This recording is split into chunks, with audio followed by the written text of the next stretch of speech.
Thank you.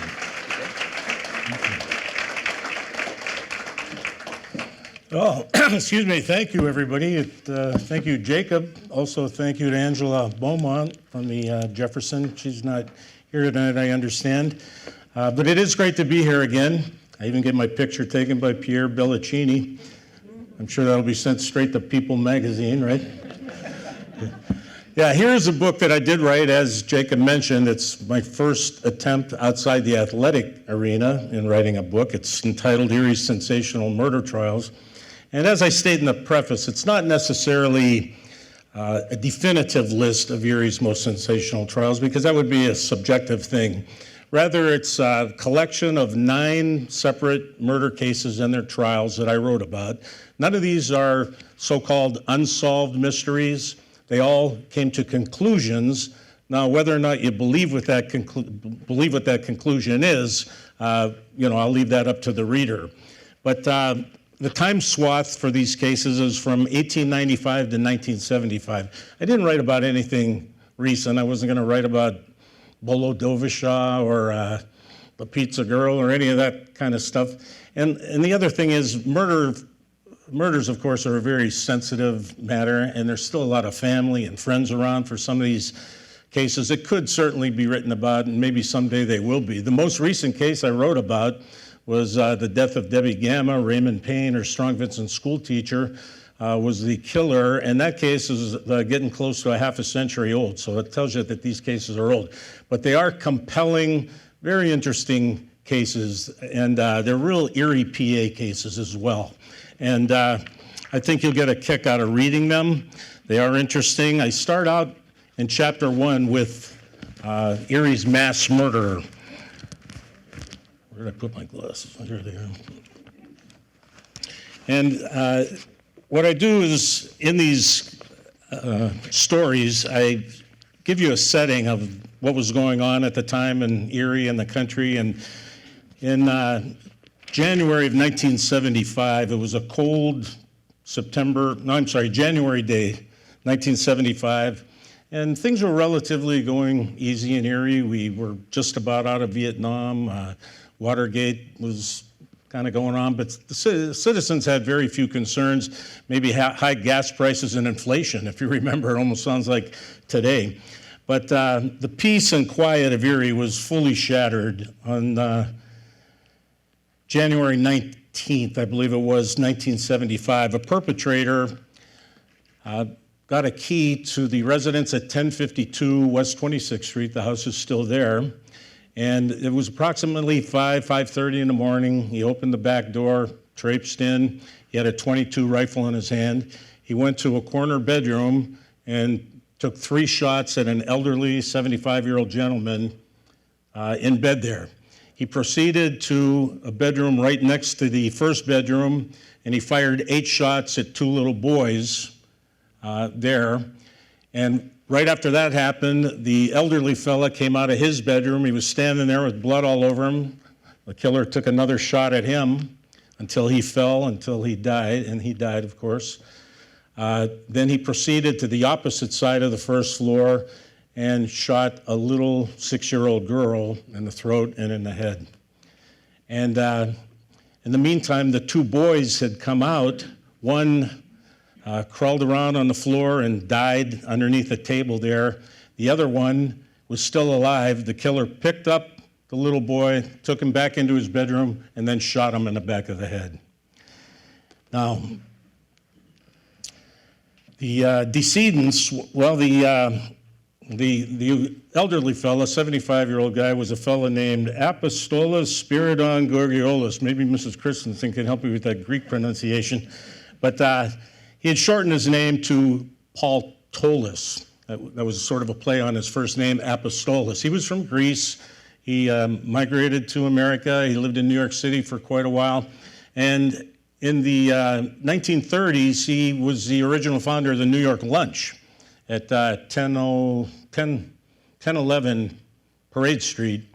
And over the course of time, he moved it to 1005, and that building and the sign for New York Lunch is still there. The others killed were his adoptive daughter, Her name was Athena Kritsianos, born that way.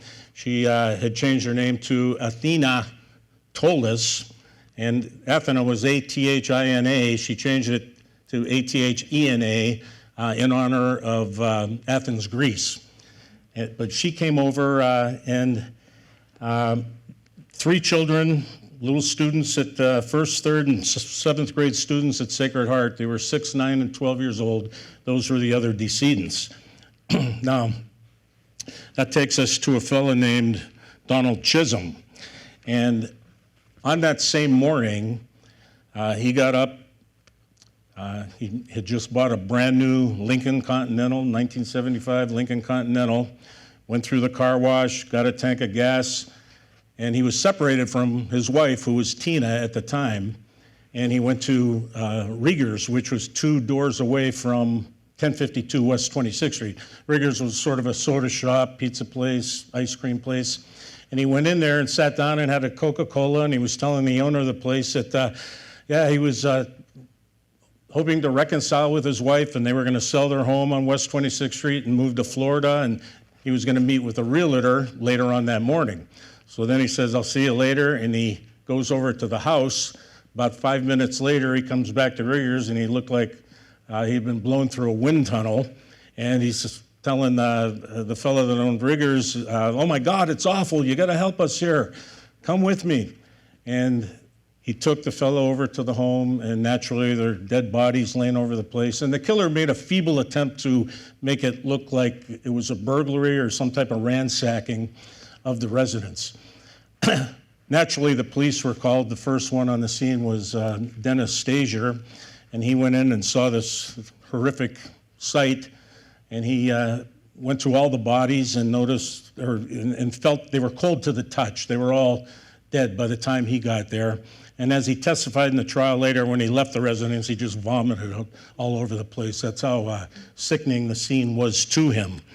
Now, a little bit about Donald Chisholm.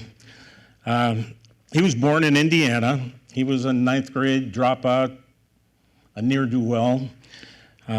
He eventually came to Erie looking for work, and he had a half-sister that was living in Erie with her husband, and that's how he got to Erie.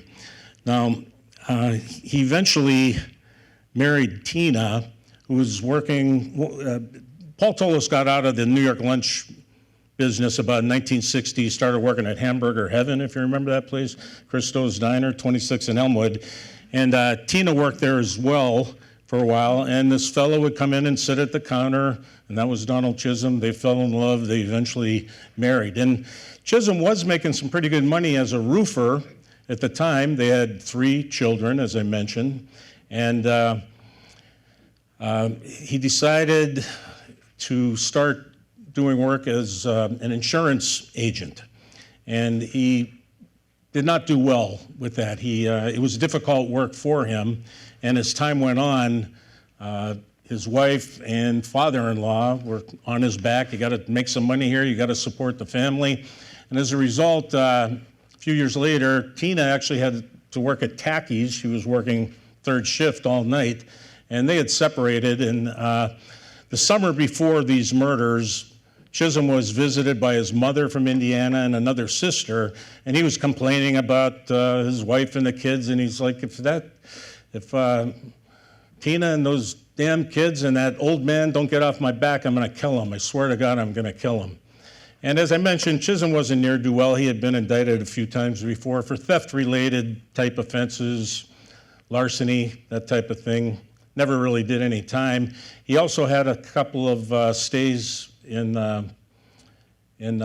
Warren State Hospital. He admitted himself, he needed the mental health treatment, and he did do that. Now, while he was separated from Tina, he got his own apartment on West 32nd Street, and it was an odd situation. He had a lot of teenagers hanging around the place, and there were rumors of the marijuana smoking and underage drinking and homosexual activity. And what happened was he sold the house at 1050, 1052, it was a duplex still is actually, on West 26th Street. And what he did was they went to the closing, and they were getting ready to move to Florida. He had signed a contract, he and his wife both signed a contract to buy a home in St. Augustine, Florida. What he did was he forged the proceeds check, which was about $16,500 at the time, which would be considerably more than that today, of course. And he had other designs. What he did, as I mentioned, he forged a check. He ended up giving a $500 bank check, cashier's check to one of the boys. He gave a $1,000 check to another one of the boys just to give it to him. One was for his birthday. $1,000 today I think would be about $7,500, so it was a pretty significant amount of money. He went and paid off a few loans that he had, like for when he bought the brand new Lincoln Continental, et cetera. And about a week before the murder,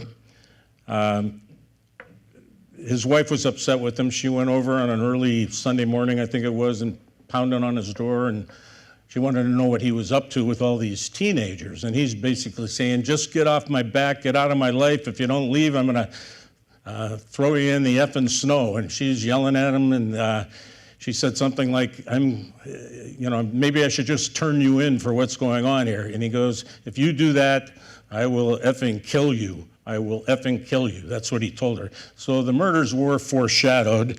And the day that the bodies were found, Chisholm was grilled and eventually charged that afternoon.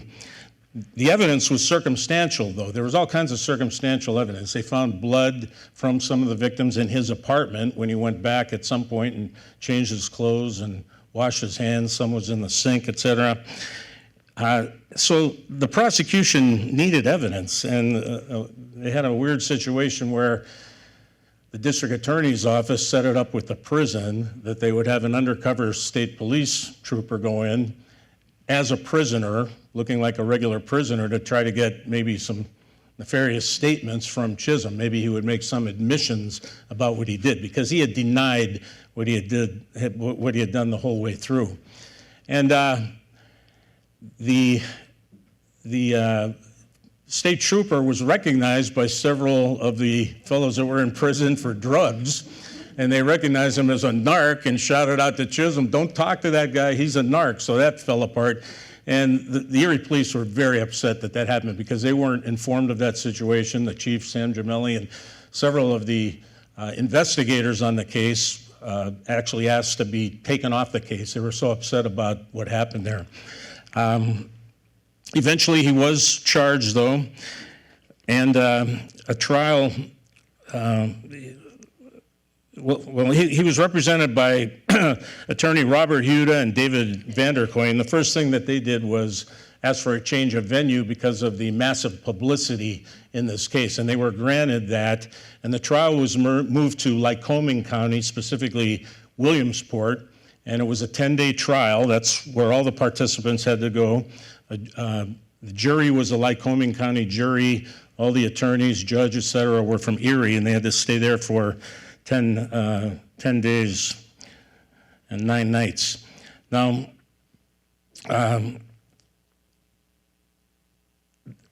while Chisholm was being housed in the Lycoming County jail, above them was where the juvenile prison was, and this jail was sort of described as a medieval dungeon, as you can imagine, but there were several juveniles who were incarcerated there, and they decided to have a little mutiny, and they started a fire on mattresses and everything.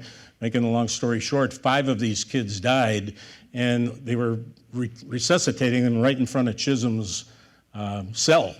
And he was distraught about that, and he asked that the trial be continued, et cetera. And gracious Judge Carney continued the trial from that morning to start in the afternoon. So he gave him the morning to calm down after that event. Now, the trial was very dramatic. There were 40 prosecution witnesses, a handful of defense witnesses, and the defense simply was that they cannot prove their case beyond a reasonable doubt. It's a circumstantial case. There's nothing linking Chisholm specifically to these murders.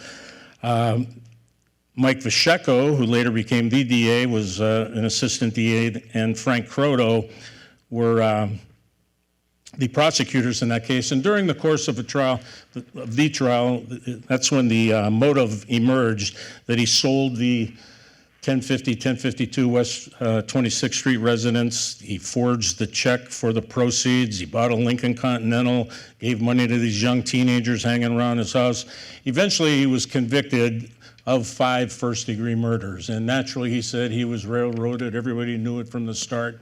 But the evidence, though it was circumstantial, it was very overwhelming. I won't get into all of that right now, but one thing about Chisholm, he was given 5 consecutive life sentences, one for each of the murders. While he was in prison, he never confessed, never shed a tear. He ended up dying in 1991. So he served 16 years for 5 murders, which is an average of about 3 years, a little bit more than 3 years for these execution-style murders.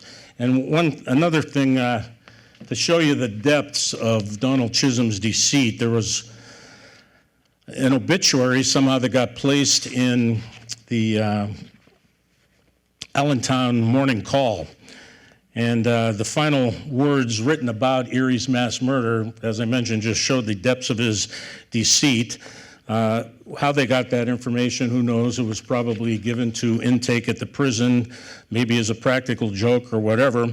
But there were some correct facts noted, including his name, his age, and that he was born in Cook, Indiana, and that his first name, and the first name of his mother, who was still alive in Illinois, was Evelyn. However, the remaining portions of the obituary, possibly the result of practical joking, were completely bogus.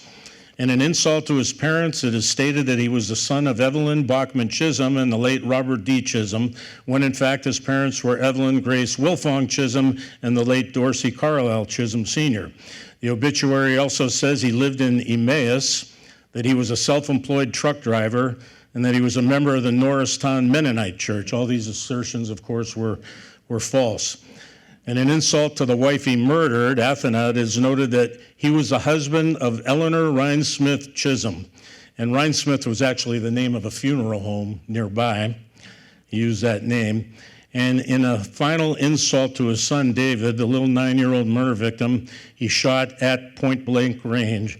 The obituary unbelievably says, survivor, son, David, serving in the army in Saudi Arabia. So he was quite a fine and dandy citizen, wasn't he? So that's the story of our mass murder. Chapter 2 is a very interesting case as well. I remember being a little boy of about 10 years old when this occurred, and I remember it like it was yesterday. It's the chapter is entitled Erie Psycho Killer. And this occurred in January of 1963, and everything was going pretty good with the world at that time. The twist was still a popular dance item. The limbo rock, kids were doing that. That became a #1 hit. In Erie, the movie-going crowd was wondering when the longest day was finally going to get there. If you remember first-run movies, they took a while to get to Erie in those days. And the younger set was waiting for a second run of the movie Psycho, if you remember that. And the Oedipus Complex was at the heart of the movie Psycho, and it set a new standard in movies for psychosexuality. But for the most part, everything was right with the world, for most. And that takes me to a fellow, Daniel Roy Biebighauser. He was born an unwanted child in St. Cloud, Minnesota. His mother was 19 or 20 at the time. The father was 4 or 5 years older at the time. And she got pregnant, this fellow's mother, and so they had a shotgun wedding, and the father's family was pressuring her to get an abortion, and she didn't want to do that. Instead, she actually left him on the night of their wedding. Eventually got divorced, a $500 settlement, and full custody of little Danny Biebighauser. Now, Dan Biebighauser is very close to his mother. He slept in the same bed with her, in the same bedroom throughout his entire childhood. There were no other kids around for him to play with. It seemed to him like he and his mother were the only persons in the world. He was completely dependent on her. And he was a loner. He was what they call a fire starter, which I'm not sure exactly why. I'm not a psychologist, but if a little child is a fire starter, that is some indication of some later serious sexual problem. And he did not engage in any sports or activities, but he had an interest in sexual matters as a very young boy, possibly from being exposed to sex. But when he was 5 years old, he became very jealous of his mom's relationship with a fella. Rubeck was his last name. And when he was 9 years old, he moved with his mother and this fellow to Paducah, Kentucky. They lived there for a little while. They lived in Dayton, Ohio for a little while. In the meantime, Biebighauser's father, who never had anything to do with him, he worked for the VA Medical Center. He eventually moved to Dayton, Ohio, and he became a school teacher, but the first year he was beginning to teach, he died of a heart attack as a young guy in his late 30s. Even in his obituary, there's no mention of Dan Biebighauser. He never had anything to do with him, never even mentioned him in the obituary. But young Danny was very jealous of his mother's relationship with this Rubeck fella. And as time went on, the mother split up with this fella. He went back with his family to Chicago. Eventually, he and his family, for work purposes, moved to Erie. In the meantime, Mrs. Biebighauser, Wilcoxon was her maiden name. Around 1958, she was a victim of a rape, an actual rape. She did not know the person that raped her. She didn't report it to the police. She was upset with her son because he told her about that, and he kind of just dismissed the whole thing. She told this Rubeck fellow about it. He suggested, why don't you come to Erie and you can stay with me here? Because I guess he had been split up again with his wife. Now, the child was born at St. Vincent Health Center and immediately adopted out. So that's how Daniel actually got to Erie to come and live with his mother. He had been urged by his mother to drop out of high school and join the Navy. He wasn't a very good student. Even though he had ability, he was not a good student. If any task was difficult, he would just back away from it. He was not engaged in any sports or activities. He simply had this interest in sex, and what he liked to do is draw pencil sketches of naked women being tortured, or maybe of lions or tigers devouring one another. And he had murderous fantasies. His wife hounded him to go out with this young girl that she met at her employment, and eventually, with Dan being pressured to take this girl out too, they had a stage-managed wedding by his mother. And after being hounded, both of them, they did get married. And it was one of those things where the mother would just not let this boy go. Even when they went on their honeymoon to Pittsburgh, the mother and her boyfriend stayed at the same hotel that the newlyweds were staying at. And his married life, he was careless in his habits. He didn't know how to handle money. When he worked, he would just give his checks over to his wife. She would end up paying the bill. But his marriage was just a repetition of the infantile relationship that he had with his mother, who he was completely dependent upon. And then it came time for his murderous fantasies to turn into action. And early December of 1962, he had a brand new Ford Galaxy, Ford 500 Galaxy, nice car, red and white. George Lyons, you could probably tell me all about that car. And he was bugging State Street, driving up and down the dock from 18th Street, around the dock, back and forth. And this young 15-year-old girl called out to him from the sidewalk. She had been a sort of a juvenile delinquent. She had been ruled neglected by the courts. And he pulled over and she hopped in. And then they went for a ride out Glenwood Park Avenue to where Gore Road is. It was a little more rural in those days. Turned left off of Glenwood Park Avenue, and there's a little wooded area down there. And they were parking. They were just talking. And Daniel promised her that he was not married. And she was 15. He was 21 at the time, 22 at the time. And they kissed a little bit, and that was pretty much it. He drove back into the city and dropped her off near her house on the mid-east side there. I changed the name and the address of the girl because she actually is still alive to this day. He promised her that he would see her the next night, which was Sunday night, although he didn't show. So now it was the next night, Monday night, he was driving up and down State Street again. The girl noticed him. She yelled out to him. He stopped real quick, and she said, "Hey, where were you last night? You were supposed to come and get me." He said, "Well, I just couldn't make it." So she hops in the car. They stop at Kanaki's store on 18th and Parade and buy some orange pop. He had a bottle of vodka in the car. And they went out to that same parking spot. And they were getting intoxicated. He was drinking straight out of the bottle. She was mixing vodka with the orange pop, and she got sick to the point where she didn't want to make out with him or neck with him because she was feeling sick. She got out of the car and she threw up, got back in the car. She said, "I think I'm okay." And right at that moment, for no reason, he just gives her a whack right across her Adam's apple and starts choking her. And she's fighting, she's struggling so hard, this 15-year-old girl, that she actually broke the horn ring on the steering wheel. And she passed out. It only takes a matter of 10 seconds or so when your carotid arteries are obstructed. He drags her into the back seat. He has a knife and he rips all of her clothes off, ties up her hands, binds her hands, and he rapes her. And she started coming to.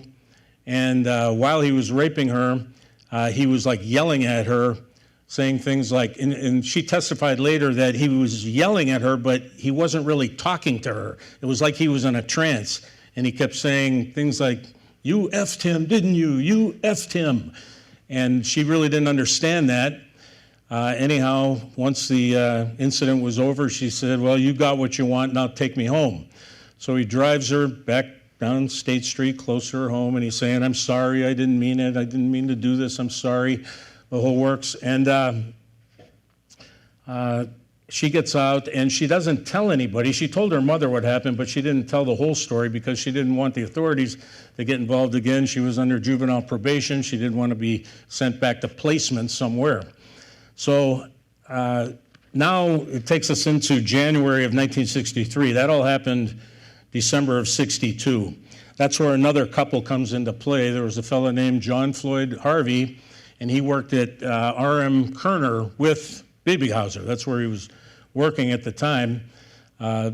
This Harvey fellow gave his girlfriend, a Paulette Sywinski, a telephone call. It was a girl he had gone out with. He wanted to go on a date with her that evening. And she says, "Well, I don't really think I should go because I'm supposed to meet some of my girlfriends from the Edinburgh State College." That's where she went to school.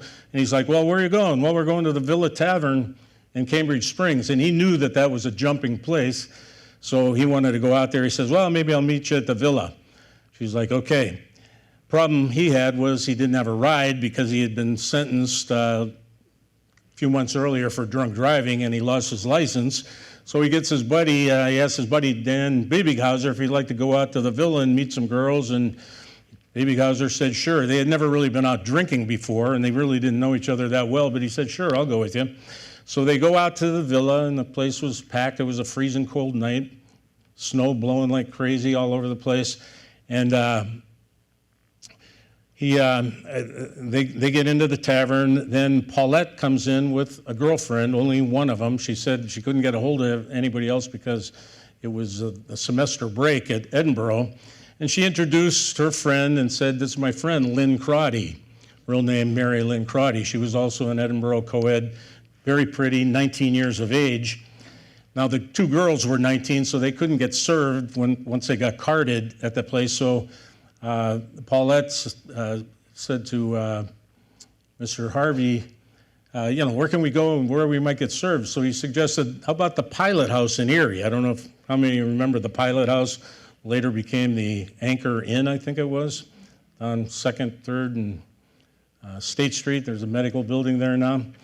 So they do go down to the Pilot House. There's a floor show, and the place is packed, and people are dancing and drinking and having a good time. And it gets to be about 2:30 in the morning, and they didn't want to go home yet, so they decided, well, John Floyd Harvey says, I'm a member of the Wesleyville Athletic Club. Why don't we go out there? They stay late. That was a place that would stay open later and after hours.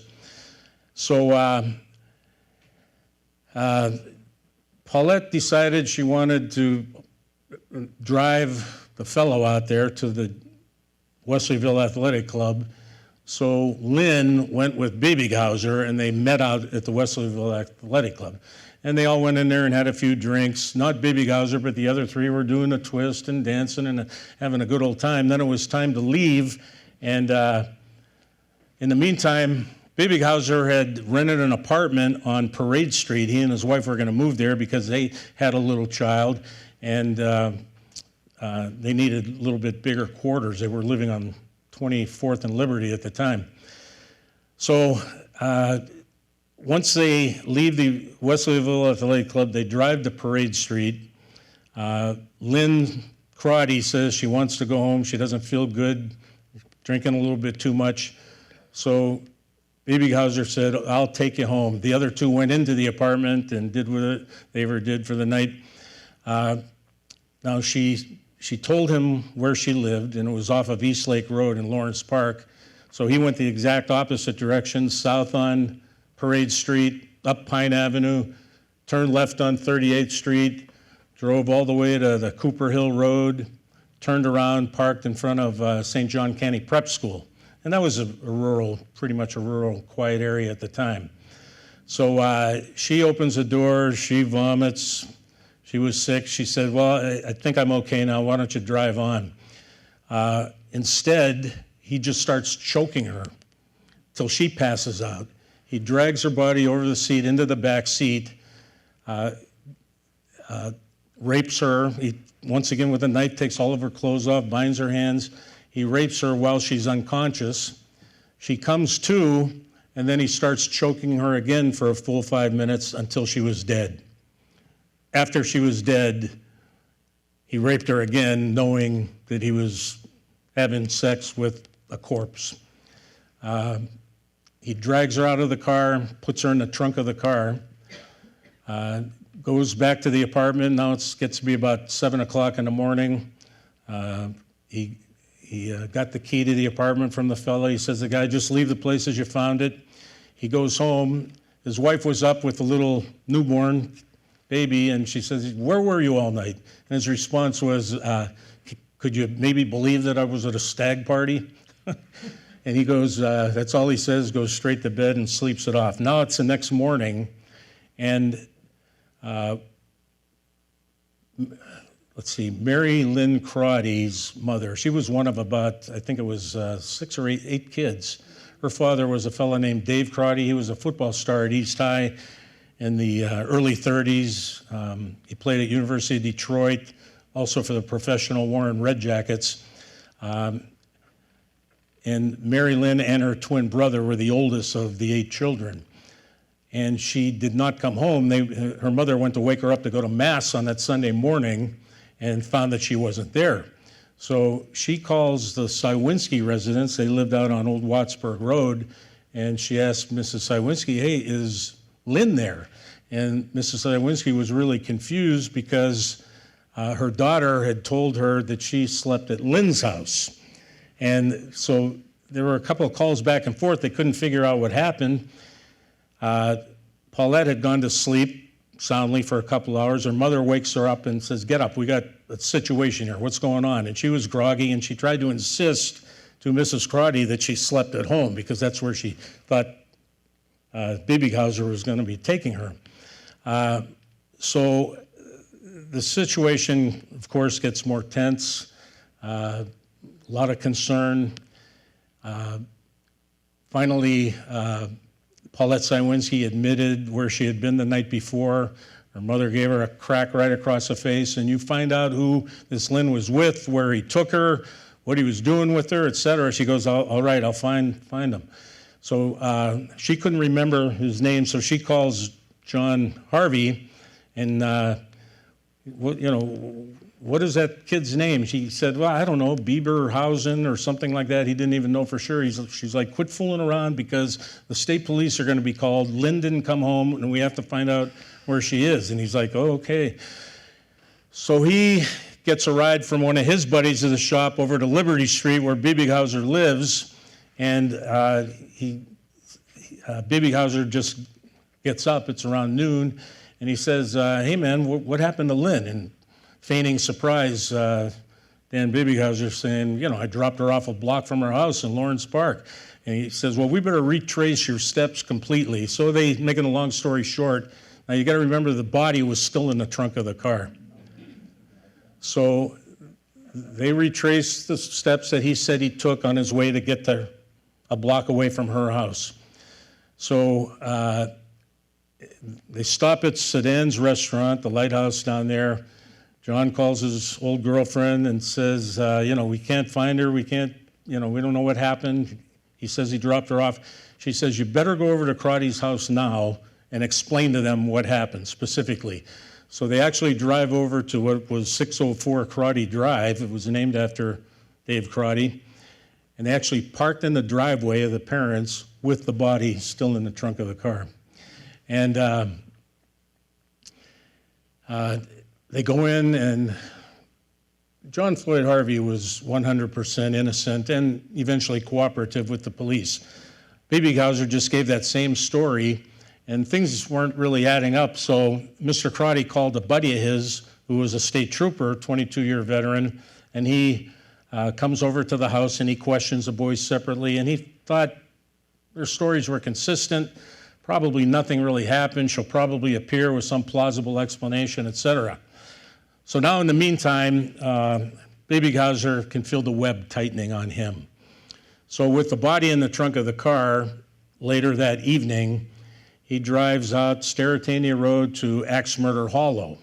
I'm sure you all heard about Axe Murder Hollow. That's a place where generations of teenage boys take their girlfriends and get them all scared about Axe Murder Hollow, hopefully getting some cuddling in. There was a story about the legend has it, according to local lore, that an old farmer out there chopped the head off his unfaithful wife and the heads of 2 of his 3 children, and then every October his ghostly figure roams the area, close to Halloween of course, looking for that 3rd child that got away.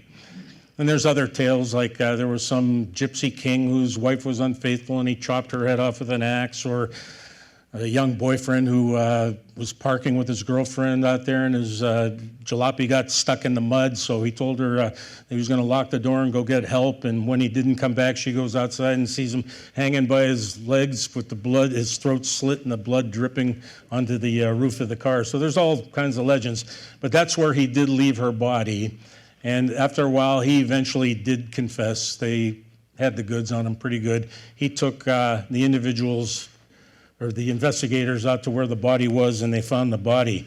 Now here's why I call it Erie Psycho Killer, this chapter. And Daniel Roy Biebighauser was, of course, the antagonist in the murder of Mary Lynn Crotty, just as Norman Bates is the antagonist in the 1960 movie Psycho. This begs the question, were Dan Biebighauser and or Norman Bates born psychos? Could both of them be labeled homicidal maniacs? That was actually the defense during the trial. John McLaughlin and Gerald Weber, who became a federal judge, defended Biebighauser, and they presented an insanity defense, specifically that he was a homicidal maniac, which could be a category. If somebody was found not guilty for that reason, they wouldn't necessarily be freed. At the time, they'd have been sent to Farview Mental Hospital in Pennsylvania. But In order to understand how Norman and or Daniel may have become psycho, their childhoods need to be analyzed. Just like Norman's mother, Dan's mother was controlling and domineering. Their moms would maltreat them and make them feel guilty. Neither boy really socialized while growing up, and the only thing Norman and Daniel really knew were their mothers. Recall what the psychiatrist at the end of the film says. His mother was a clinging, demanding woman, and for years the two of them lived like there was no one else in the world. Both Norman and Dan were trapped with their mothers and developed abnormal relationships with them. They both showed signs of resentment towards other women. The Oedipus Complex is a term used by Freud that describes how, during childhood, a boy desires to sleep with his mother and has feelings of killing his own father. This condition will occur in the boy's phallic stage, usually between the ages of 3 and 6. Norman's father, we are told, died when the boy was 5. Dan's father was never, at any time, a part of his life. This allowed the two to have their mothers to themselves, an attachment that led to the intense jealousy when Mrs. Bates took another lover, and Beverly Biebighauser started a relationship with Mr. Rubeck when Dan was 5. In the movie, we find that Norman's mother marries her new lover, causing Norman to kill her because he was jealous. He also turns into his mother and continues to kill women that come to the Bates Motel that he finds attractive. He never repressed the Oedipus Complex. Biebighauser, this is my analyzation of what happened here, also takes the Oedipus Complex in one of two directions, or maybe both. Because he was jealous, he may have assumed his mother would be jealous of him finding other women attractive. So Daniel actually turns into his mom and kills an attractive woman. Or Biebighauser fantasizes that his murder victim is actually his mother. This is borne out by the testimony of the 15-year-old who said Dan was in a trance, treating her and yelling at her as if she was someone else. There was no one to testify as to whether Biebighauser was giving Miss Crotty the same weird treatment when he was raping and killing her. So that was the story there pretty much. I go into a lot of detail. There's a lot of detail in this book. Some of you that may have already read it, have it. You know that there's a ton of detail in there. But Biebighauser's mother died in 2001. Biebighauser died in 2007. And his body was taken to St. Cloud, Minnesota, where he's buried right next to his mom. I took a lot of time on only 2 of these cases, and I don't want to keep you here all night, but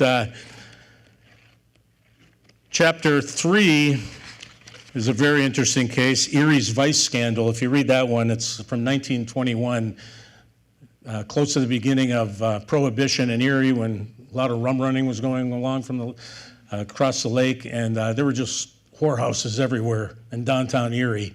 And it turned out that an alderman, who today would be known as a district judge, was shot to death at a whorehouse by this black orchestra leader who was playing in town with his entertainment group. And this case is just dripping with racism. Now you got to remember this is 101 years ago, and it's very interesting when you read like the arguments of the lawyers. And actually what happened was Moran, who had a family, Irish guy, the proprietress of the house of ill fame that he was killed at was a black person who ran the whorehouse. She was the proprietress. Okay, his black mistress, he was all bent out of shape because Herschel Brassfield, the orchestra leader, had the nerve to late night go into this whorehouse with his little cutesy white girlfriend. So making the situation messy as it was, it turns out that the alderman was shot, and there was a lot of indignation because he was one of those big guys, big talker, big drinker, and he pretty much ran things at City Hall. That's when Miles Kitts was the mayor, and Chief Detzel, and vice was a common occurrence.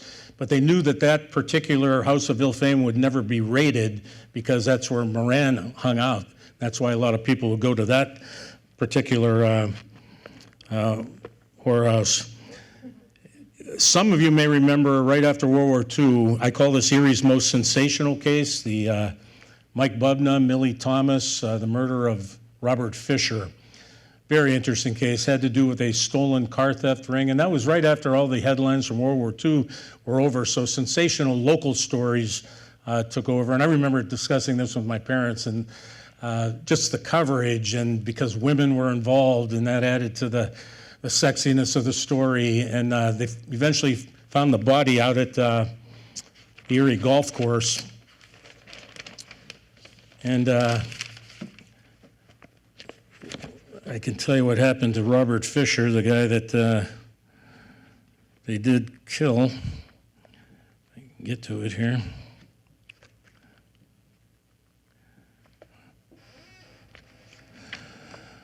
Okay, there was nothing to identify the corpse. Clothing had been ripped or cut away, and the body was missing a sock and shoe. Photographer Harry Nelson took pictures. I remember him taking our school pictures. You remember that, Harry Nelson? He took pictures at the scene, and Dr. Kenneth Burke stated, following the autopsy he performed, that he had never seen a victim who had been so brutally mistreated prior to the actual killing. Both of the decedent's eyes were blackened. His hair had been chopped off. Hemorrhages showed that an attempt was made to strangle him by hand. Flesh-searing marks caused by lit cigarettes were on the upper arm and other parts of the body. Ugly ruts and slashes, apparently made from a razor blade, appeared on the victim's face in a tic-tac-toe pattern. The nose was broken, the face scratched and bruised, a tooth was knocked out, the skull was fractured, there was a welt-like laceration on the collarbone, bruises on the chest, a right kidney injury most likely caused by a kick, and a depression in the forehead from being hit with a blunt object. I guess Fisher took a real beating. But it was very interesting trials. Damian Mclaughlin was a prosecutor. Notorious attorney John Blackmore represented Mike Bubna and his sister Millie Thomas. They were both convicted of first-degree murder. Bubna was actually given the electric chair, and I described how gruesome that was. They actually had to, the ghoulish executioner actually had to pull the rheostat 4 times to kill his 250-pound body. But very interesting case. So there was a third guy charged, Mike Dominic, and he was actually acquitted of the murder, but the trials were very dramatic. And another one, I remember this because I was in 9th grade at prep, and it's Erie's youngest murderer.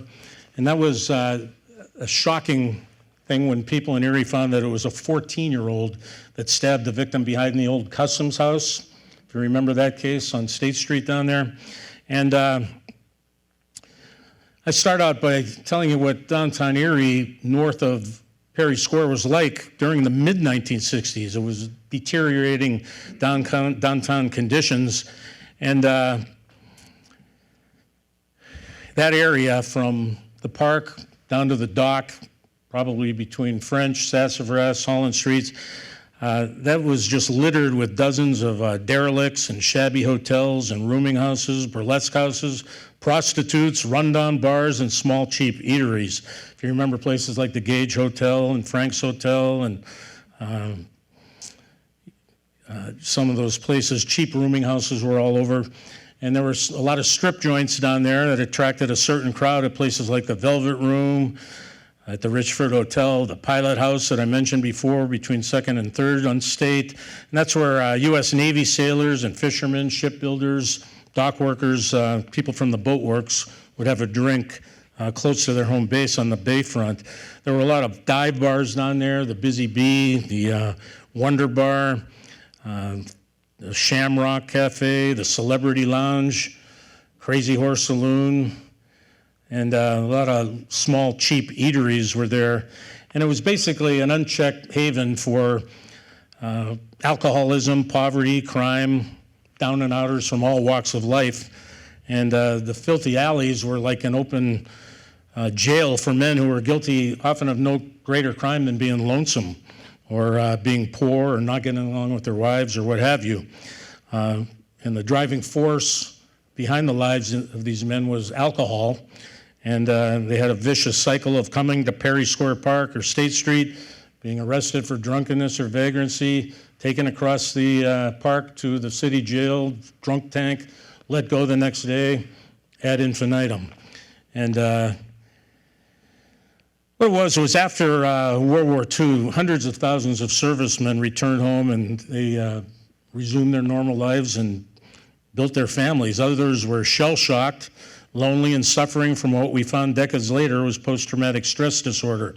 There was no counseling for the same at the time, and many turned to alcohol. The prevailing attitude was that these lousy bums were lazy losers and deserved lives on Skid Row.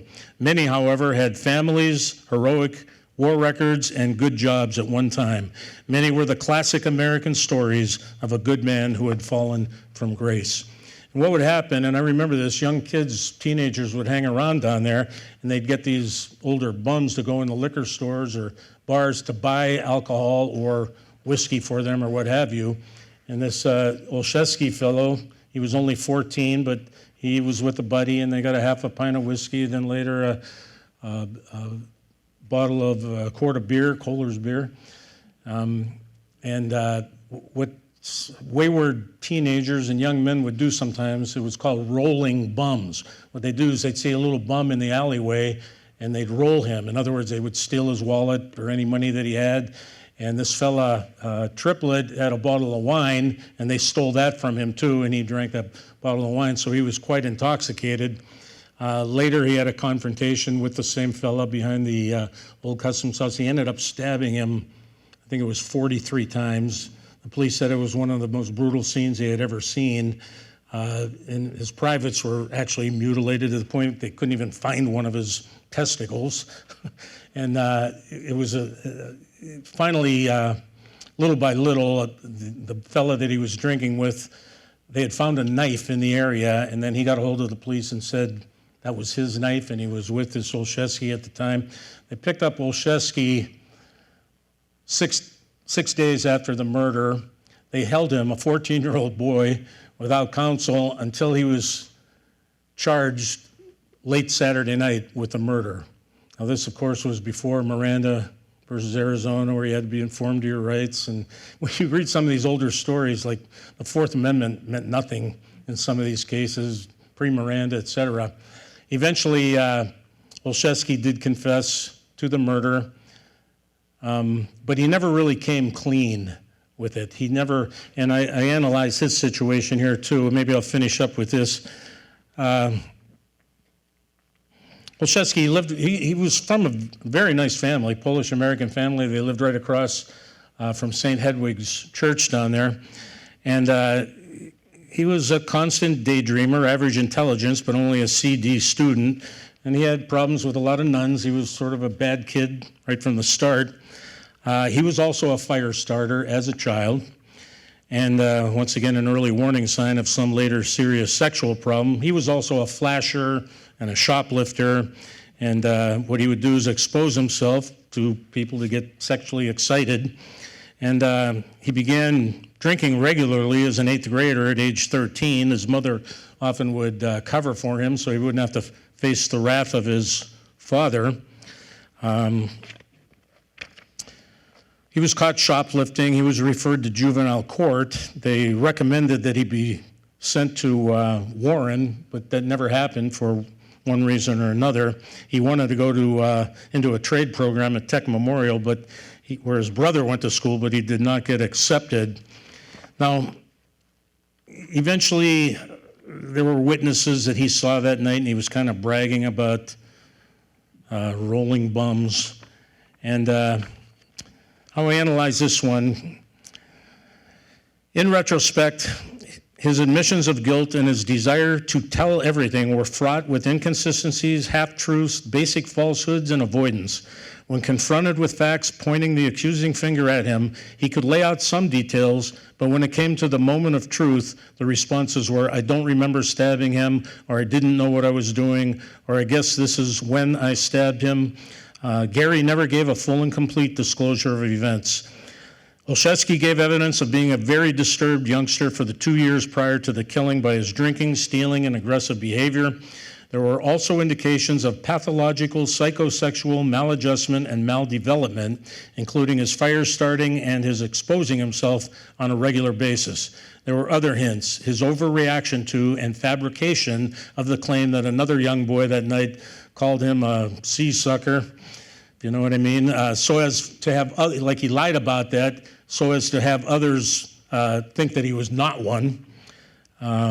telling police that he was at his girlfriend's house watching TV when he heard the news of the murder, when of course there was no girlfriend. His inability to explain why Triplets' pants were pulled down to his knees, and his failure to explain the reasoning behind the mutilation of the decedent's penis and testicles. At Warren State Hospital, where he went later, Gary was subjected to narco-analysis and given sodium amytal, sort of a truth serum. And during the session, he once referred to the fellow that he was with that night as his boyfriend. So keeping Olszewski's situation in context, you have to remember this was the 1960s, and homosexuality was considered a form of maladjustment, psychosocial maladjustment, definitely taboo. And homophobia and intolerance were pernicious, and the repressive atmosphere forced many homosexuals to live in fear, remain in the closet, and flee from life. Gary may have been trapped in that 1960s culture, constantly attempting to curb his feelings and block from his mind this ultimate embarrassment for a growing boy. So he was convicted of second-degree murder, which today would be third-degree murder, and his sentence was 10 to 20 years. And he's still alive. His rehabilitation probably gained progress over the years because he has never been charged with any other similar type crimes or aggressive crimes, sexual crimes. Whether or not his drinking problem resolved itself is more questionable. In 2013, he was arrested for DUI in Newcastle. And he's lived in different places all across Pennsylvania. So that was Erie's youngest murder. I have other exciting ones. I don't want to keep going. I'll just give you the titles of the other chapters here. Chapter 1 is Erie's mass murder. Chapter 2, Erie's psycho killer. Chapter 3, Erie's vice scandal. Chapter 4, Erie's most sensational case. Chapter 5, Erie's young murder. Chapter 6, Erie's self-protector. That's a case from 1895. Very interesting trial. And I analyze the laws of self-defense and stand your ground laws. Erie's matricide. That was when there was a prominent family, and a 40-some-year-old son was accused of murdering his 69-year-old mother. And he had a very high-powered defense team, and the trial was very interesting. Erie's Jekyll and Hyde, that's the Raymond, Payne, Debbie Gamma case. And how I analyze that one at the end, I think a lot of you might know about that. I mean, it was 43 years, the longest running series of appeals in the history of Erie County. 43 years this fellow fought his conviction.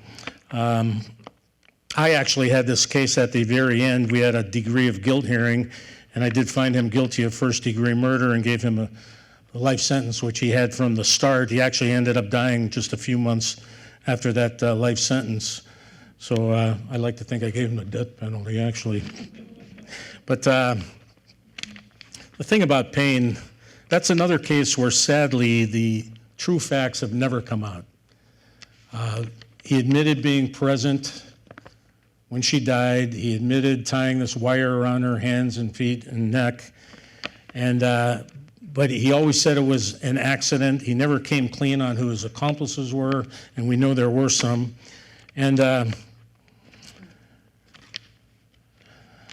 I end this story by saying the stand-up thing for Payne to do would have been to take the witness stand at his final degree of guilt hearing, acknowledge that he was an old man in ill health, realize that even if he got out of the penitentiary, he was wheelchair-bound with nowhere to go, and finally say, okay, hey, everybody, I will tell you all exactly what happened. Who had sexual congress with the girl, in what manner the sex occurred, how the murder occurred, why the murder occurred, when the murder occurred, where the murder occurred, and who exactly was or were my accomplice or accomplices. I will be honest, I will tell you everything. Payne, of course, was not a stand-up guy. So all those questions, believe it or not, on a guy who was convicted of first-degree murder with overwhelming evidence, those questions were never answered, sadly.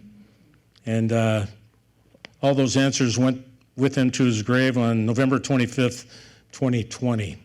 So that, he's Erie's Jekyll and Hyde. He was the cool teacher at Strong Vincent. I likened that to Robert Louis Stevenson's novella, The Strange Case of Dr. Jekyll and Mr. Hyde, where Dr. Jekyll was this upstanding citizen, great person, but then there was the dark side of him too, that was Mr. Hyde. And that was perfect description of what Payne was like at the time. And let's see, can't remember where some of this is. The way I analyze, people with psychopathic tendencies, such as Raymond Payne, and he had been in trouble before. He tried to rape a girl who actually talked him out of it. This was when he was much younger, and he actually got out of that because he agreed to go to counseling. But anyhow, they're often described as having a Jekyll and Hyde personality, not necessarily a split personality. The side of Dr. Jekyll manifests as a kind-hearted individual who lives an honest and respectable life. The dark side of Mr. Hyde is an explosive character who unleashes evil. Psychopaths who commit violent crimes, like Payne, are often described as being this type of person. Payne's murder of Debbie Gamma was not only violent, but sadistic.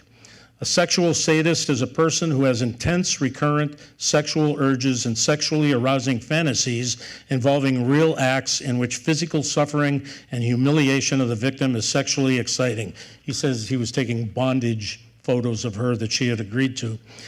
These acts involve activities that indicate the dominance of the person over his victim, such as forcing the victim to crawl, keeping the victim in a cage or restraint, whipping, beating, raping, strangling, torturing, or even killing. And he was an organized offender too, Raymond Payne, and that had been described by a criminologist, that an organized offender is somebody who is above average in intelligence. He was a high school teacher, college degree. His crimes are well thought out and carefully planned, as they were. He is likely to own a car which is good condition. He had a truck that he hauled her body around in before he unceremoniously dumped her in Cussawigo Creek. The crime is usually committed away from his residence or work, as was done here. He is mobile and travels many more miles than the average person. He went from his farm to his house in Erie, to this park in Waterford, back to his farm, to Cussawigo Creek. Fantasy and ritual are important to the organized type offender. Binding his victim with rope, definitely wire. He selects a victim, someone he can control through manipulation or strength. His 15-pound murder victim, he groomed her, which you'll learn about in the book. He uses verbal skills to manipulate and gain control over them until he has them in his comfort zone. The organized killer is fully cognizant of the criminality of his acts and takes pride in his ability to thwart the police investigation over 13 months before he was arrested. He is likely to follow news reports of his crimes and will oftentimes take a souvenir from his victim as a reminder that may be used to relive the event or augment the fantasy surrounding the killing. He is excited by the cruelty of the act, and the sexual control of the victim plays an important part of this scenario. The organized offender usually brings his own weapon to the crime scene, as Payne did here. He's familiar with police procedures from his previous arrest, and the body is often removed from the crime scene, as it was done here. He may do this to taunt the police by leaving the corpse in plain public view at the creek where passersby saw the body from the road, or to prevent the discovery by transporting it to a location will it be well hidden, possibly the same thought, hiding it in a rural area. So that was a heck of a case. The trials were all great. Oh, and the Chapter 9, Erie's Lovesick Assassin. That's an Italian story. 22-year-old immigrant was...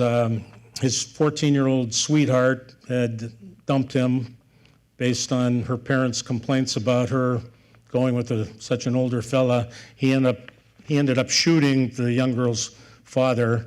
They had 8 children as well, but that's the 9th story. And I think with this book, I think I talked a little bit too long here. We all right? I think I was lucky in a lot of respects. These are 9 different cases. They're from different eras, and they're all different stories, but they meld together kind of nicely. I'm proud of the way this came out. Sometimes you just get lucky. It's not that I necessarily thought about that to begin with, but they're all sort of similar in a respect, naturally because they're all Erie stories, but they have a nice way of complementing each other. And I've been getting great reviews. If you look on Amazon, great reviews I'm getting from people I don't even know. And also, the Erie Reader had a real nice review of my book, too. But I'm open to any questions. I know some of you already have the book back there. Maybe you have some questions about what they read. I kind of skimmed through a lot. There's a lot of detail in the book. Anybody is welcome to keep me here as late as you want. I just got to be in court at 9 o'clock tomorrow morning. That's it.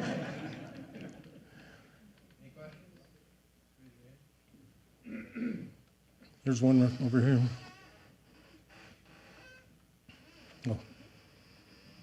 Oh. Okay, go ahead. Oh, you have the mic? Oh, wait, I think they want to give you the mic. This is being recorded. Not necessarily live TV, but it's being recorded. Last story about the Depaul murder? Yes. Okay, that was my grandfather, actually, okay? That was murdered? Yeah. Depaul, yes. Joseph Well, Depaul. it was way before, I was born. Were you aware of that situation? I found out pretty late in life, actually. Yeah. But I was wondering, okay, Josephine, okay, that was the young girl. Okay, Right. That was my aunt, okay? Right. Now, she, when she broke up with that Sebastian character, Right. okay? Now, she said that he was spreading rumors about, The mother. yeah, Grace Leslie. Well, he was so upset because she wanted her to break up with him. That was the whole thing. Yeah. And she even told her daughter one time that he already had a baby up in Boston or something. He got very upset that the mother told the daughter that because he said that was absolutely not true. Oh, so yeah, that's what I was wondering. What was the rumors that supposedly he was... I don't know if it was so much rumors he spread. He was upset about the rumors that she was saying about him. About him. Yeah, Right. Okay, yeah. And that is an interesting story. Do you have Louisiana roots here too? Like No, I don't, no. Okay, well, in Northeast, of course, we know there's a lot of Italians, Sicilians. In the 1890s, there was a great migration from Sicily to New Orleans in Louisiana. And a lot of those people, Sicilians from Louisiana, they came north to Northeast to work in the grape fields. That's why you'll find, a lot of the names I used here, or not used, but mentioned, I'm sure you know these people too. Surnames like Ardillo, Villa, Jenko, Cerami, Canella, Rizzo, Allange, Artis, Charange, Falutz, Muscarella, Lacata, Nicastro, La Furia, Palermo, Sciolino, Musso, Samarco, Consilla, Abata, and so on. Those are all names we're all familiar with, but they were originally from Louisiana and moved to Northeast to work in the grape fields. That's interesting, though. I appreciate you telling me that, actually. I hope you're not offended by the story here. That was my cousin's son, yeah, Kyle. He ended up playing at Indiana University and was on 2 national championship teams. Yeah, I thought maybe that was your son. I played a lot of soccer. I played over 25 years, but I never played on a national championship team or anything close to it. Yeah, my son played with him. Oh, okay. What's your name then? John Depaul. Oh, all right. Now, like, I know Joe Depaul, the same name as this fellow. Was that your... That was my son. Okay, well, I know another Joe Depaul. He worked at Weaver... Oh, Weavers, yeah. Yeah. That's a relative too, right? Yeah, okay. Yeah, that was actually a sad case. A mother was left with 8 children and still a relatively young father was dead. And My father was the youngest one at that age, so he knew very little about it. yeah, Yeah. well, I'm sure it wasn't something they brought up at the dinner table all the time. Yeah, and it's interesting to read about the immigrants that moved up to Northeast. Sometimes there'd be as many as 3 separate families and 20, 25 people living in one household out there. And very interesting. Who else has a question? Somebody? Yes, sir. Dan, the girl that you mentioned that Biebighauser first picked up Yes. before the Karate Girl, that she's still alive? She's still Did you alive. have a chance to interview her for the book? No, in fact, I did very little interviewing of anybody, and I have a reason for that, and I've done this with my other books as well. I find out the information on my own. Okay, I generally do not do interviews if I do not have to do it. I find out the information, and then when people read the book, they're like, wow, he knows more about my family than I do. Right, Depaul? So I did not interview her. I don't even know if I could find her, but I know she is still alive. Thank you. And I used a fake name and address from where she lived. I didn't think it'd be appropriate to mention her still being alive. Who else? Somebody must have a question. Yes, Mrs. Mclaughlin. If you had to choose one case of your own, is there one you'd really... You remind me of a buddy of mine. He said, oh, you got to make this like ESPN. You ought to have 10 stories, not 9, and then rank them from number 10 right down to number 1. And I said, Charlie, these are murder cases. You know, this isn't something for ESPN. But I do refer to Chapter 4. That was the Mike Bubna, the stolen car theft ring, Millie Thomas, Mike Dominic involved. I call that Erie's most sensational case. And once again, that ended with a couple of life sentences. Oh, no, a couple of first-degree murder convictions, 1 death penalty, 1 life sentence. Millie Thomas was actually paroled, or her sentence was commuted after 18 years, which at the time was relatively normal. Back in the 40s, 50s, 60s, people that did receive life sentences often would have it, the average commutation period was at about 18 years. And she went out and had a pretty decent life, married another fella. In fact, the stories of some of them, like the fellow that Giovanni Sebastiano, he did his time in jail, which he got off relatively light. He was convicted of second-degree murder when it was probably a first-degree murder case. He ended up, well, in prison, he was a model prisoner. He was quite an artist, too. And the other prisoners would give him pictures of his wife, their wives or girlfriends. He would sketch a nice picture of them and give it to the prisoner. And he also cut the guy's hair in prison and came out and became a successful barber in Buffalo, New York, and had children, grandchildren, fine family of his own. So the way some of these things turn out, you never know. Yeah. And, you know, the thing about these cases, I could have selected more, but I think the ones I picked were good.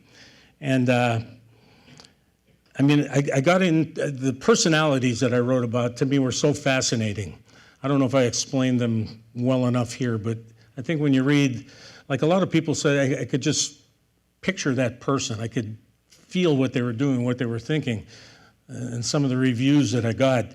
And I'd actually, like for instance, Vinnie Young, she was the mother of the kid charged with murdering her. I found her gravestone at Erie Cemetery, and her son, the one charged with the murder, right next to it. Moran, the district judge, I found his tombstone. And it's weird, even though they were dead and it's just a tombstone, it like really brought these stories to life for me. In other words, these people really did exist. Here's when they were born, here's when they died. That's what I have, you know what I mean? They were real, true stories. And the truth sometimes can be much more interesting than fiction. Yes? How did you conduct your research if you did an interview? I'll tell you, with the books I've written, I don't know if you saw like my football or basketball history books, football. I work at the Gannon Library, and we do have your books. Okay, who has to carry them around? The one is 929 pages, the other one I think is 700, something like that. I've done so much research, I feel like I could research anything anymore. I mean, naturally I had access to courthouse records, you know, the Marriage Bureau, the Prothonotaria's office. I could look up all the divorce cases, even the old cases. You know, everything at the courthouse. The courthouse is too small to have all the records of hundreds of years. So the courthouse does have a warehouse. I think it's at 19th and Chestnut. And Tito Bongiorno is my friend, and he's the one that brings files back and forth from there. And I call him up and I say, hey, Tito, you think you can find this case, number 8, September of 1925? And he'd go, well, I'll check for you, Dan. He'd come down to my office that afternoon. He'd have a stack of papers like this with transcripts from these trials and everything. And I mean, access to military records, divorce records, birth certificate, autopsy records. I have in my office if you ever want to spend an interesting day, I have every coroner's report on my computer in my office from 1913 to the present in Erie County. And I'll tell you, if you want to know the truth about some of these deaths that occurred, rather than what you've heard about them, wow. But I had so many different sources, but I did all the work myself. But I do have to compliment my friend and my tip staff, Carolyn Gold, who did a spectacular editing job. Carolyn, stand up, let them see you. She did a great job for me. She is my clerk at the courthouse and has been since I've been a judge, 13 years. Billy? Oh, I'm sorry. When we're talking about, Janet talking about researching, we know one of the families that you talked about, the Karate Girls case. We're from Lawrence Park. Yeah. Joe, the youngest one, is kind of like a brother to us.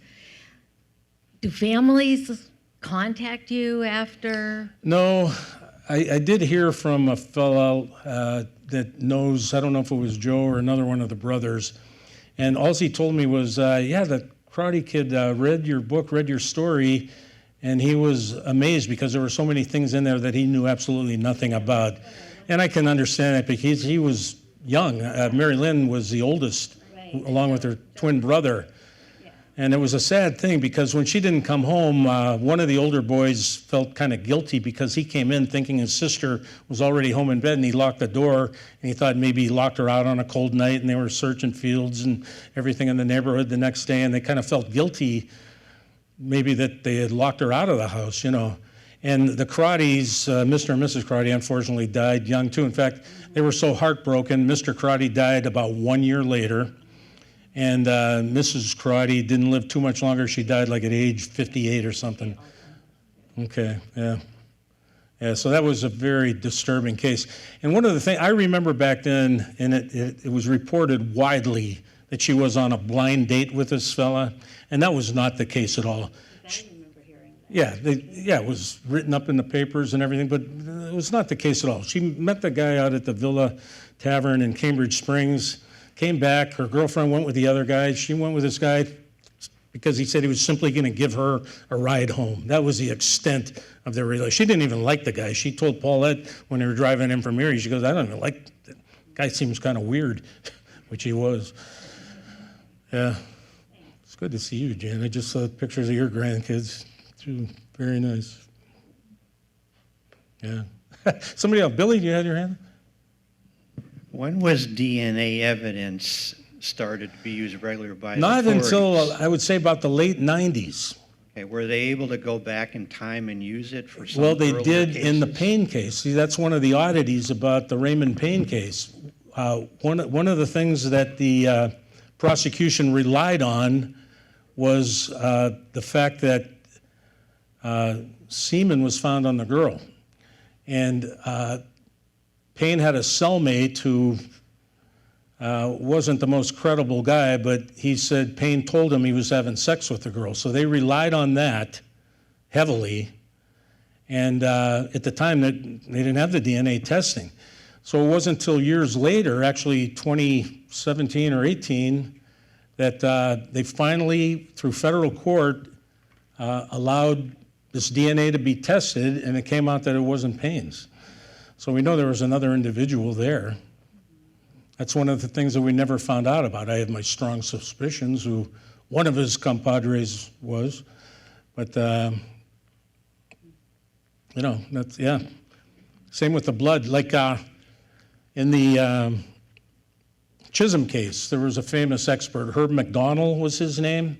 He was sort of the father of blood spatter expertism, and he testified in this trial. He was the guy from Corning, New York that they brought in the Robert Owen murder, and he analyzed the blood and everything around there. And I can't remember if he definitely said it was a murder or suicide. I think he said it was a murder, although that has never been solved. But this fellow was a blood spatter expert, and he's quite a guy. He testified like in the Robert Kennedy assassination, the Martin Luther King assassination, the Jeffrey McGinnis fatal vision case, big time cases. And after the Chisholm trial, this guy had a way of taking over the courtroom. I actually used him a couple of times. I got acquittals in first-degree murder cases, and his testimony was great. And the thing about Herb Mcdonald, he could testify from either side. You could not mix him up no matter what side he was on. If he was going to be with the prosecution, there was no way to get to him. He could take the same set of facts and, testify for the defense. There was no way to get to him. He was that good. And since the Chisholm trial, he testified in the O.J. Simpson case, too. He was the one that said something about the way the blood was on the socks and the way it was transferred or something that I can't remember exactly what it was. But I do remember when Herb Mcdonald did testify, that's when the whole O.J. Simpson case turned around as well. Of course, I think there was a tainted jury there, too. But Herb Mcdonald, I'd been up to his crime lab in Corning, New York, and he was an amazing guy. Like in one case I had a photograph of a living room on Walnut Street. And I had a fella who was charged with stabbing his mother's boyfriend like 22 times in self-defense. This guy broke through the door of this apartment and went after this kid. But I show Herb Mcdonald this photograph, and you see like a lamp knocked on here, a rug kicked up here, there's blood here, blood there. He not only tells you what happened at the moment of truth, but he could tell you everything that led up to it. The guy was amazing and make it sound very credible. The guy came through here, then he went over here, then he went over here. This is where the first stabbing occurred. Guy was amazing. He met his own demise, though, later in life. When he was an older man, he was charged with having an illicit relationship with a 15-year-old girl who was at his blood-stained pattern school. Some parents complained about some photographs or something, and I guess he had taken photographs of an 11-year-old girl, too. To me, it's amazing, too. You probably hear me, why are you always talking about sex with these murder cases and everything? But it always seems, not always, but there's often a sexual component with these murders. It's amazing. It really is. Even with this kid that was acquitted, people said, okay, Brabender, self-defense, he had to stab him 22 times. But even in that case, it had to do with the kid's mother and the decedent, and just sad cases all over the place, really are. But Herb Mcdonald was quite a guy, but that ended his career as a criminologist, the trouble that he got in. He died a few years ago. Yeah. How are we doing otherwise, Mrs. Christensen? How long did it take you to research this? It didn't take too much time, really. Like, for instance, the football book I wrote about Prep's football history, that took me 6.5 years. The basketball book took me 13 years. And when I say 6.5 or 13 years, I mean it took me that much time. There was rarely a time period where I didn't either do research, write, edit, correct, do this, do that, find photographs. This book I wrote mostly during the pandemic, and it took me about 1.5 years or so with all the research and everything. And there's a lot of research in here. Do you think you might do another one? I think I need a rest right now. Carolyn's getting mad at me for being behind on some of my work, so. It just pops into my mind when I decide to do something.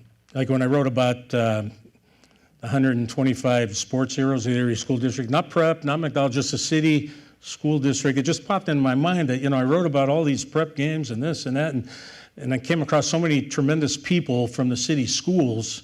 I said, they have to be noticed as well, these people. And I didn't necessarily write about the greatest athletes in the city, but I wrote about great or good athletes that went on to do other great things in their lives.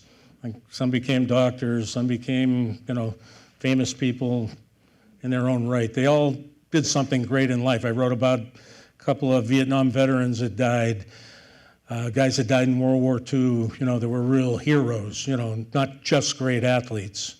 But so it's not necessarily just the sports, but like I said, what else they did with their lives. Like one guy, I think the oldest guy I wrote about, he graduated from Erie High School in 1903. He went to University of Pennsylvania, and he became Erie's first team All-American football player at University of Pennsylvania.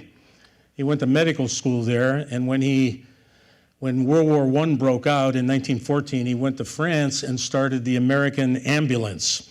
And what this guy would do would be every day at dusk, he would drive to the front lines of the Marne battlefield and take care of all the, now he was an ophthalmologist, so you can imagine in World War I with the poison gas and the